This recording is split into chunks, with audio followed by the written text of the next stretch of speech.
Okay. அதில் அந்த 2 பசங்களும் என்னென்னா, நீ என்னடா எதிர்காலத்தில் என்ன ஆக போகிறீங்க அப்படின்னா, ஒருத்தன் சொல்கிறான் கலெக்டர் ஆக போகிறோம், ஒருத்தன் வந்து போலீஸ் ஆஃபீஸர் ஆகணும்னு சொல்கிறான். அதுக்கு வந்து முதல்வர் என்ன சொல்கிறாருன்னா, கலெக்டராகவும் போலீஸ் ஆஃபீஸர் ஆகணும்னா நீங்கள் தலைமைச் செயலர் தான் வந்தாகணும், இங்கே தான் நிறைய அதிகாரிகள் அமைச்சர்கள்லாம் பார்க்கணும், அதுக்கு நல்லா படிக்கணும்னு அட்வைஸ் பண்ணுறாரு.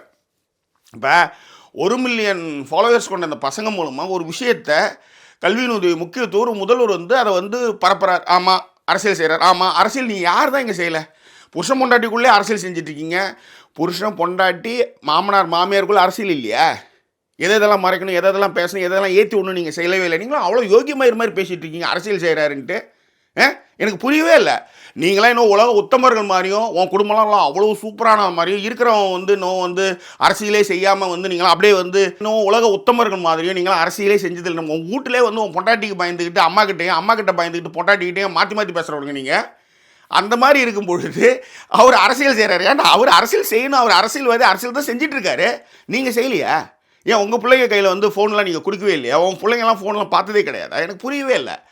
திடீர்னு உடனே வந்து ஒரு நடுநிலை போர்வையில் வந்துக்கிட்டு இது வந்து குழந்தைகளை வந்து ஊக்குவிக்கும் செயல், ரீல்ஸ் போடுறதுக்காக வந்து முதல்வர் செய்கிறாரு அப்படின்ட்டு. அதிலே முதல்வர் வந்து ஒரு பதிலை சொல்லியிருக்காரு. என்ன தெரியுமா சொல்கிறாரு? எவ்வளோ பேர் ரீல்ஸ் போடுறாங்க, உங்கள் 2 பேரும் ஏன் கூட தெரியுமா? ஏன்னா நீங்கள் ரீல்ஸில் கூட வந்து படிங்கன்னு ஒரு விஷயத்த சொல்கிறீங்க. நானும் கல்வி சார்ந்த நிகழ்ச்சிகள்லையும் சரி, எல்லா இடங்கள்லையும் சரி, படிப்பு தான் ரொம்ப முக்கியம் அப்படின்றத நான் தொடர்ந்து வலியுறுத்திக்கிட்டே இருக்கேன். அந்த மாதிரி நீங்கள் குட்டி பசங்க அதை வந்து நீங்கள் சொல்லும் பொழுது எனக்கு ரொம்ப பிடிச்சிருந்து, அதனால் உங்களை அழைச்சி நான் வாழ்த்து சொல்கிறேன்னு சொல்கிறாரு. இது பொறுக்க முடியாமல் அவர் வந்து குட்டி குட்டி பசங்க ரீல்ஸ் போடுறத வந்து ஊக்குவிக்கிறாரு. ஏன்னா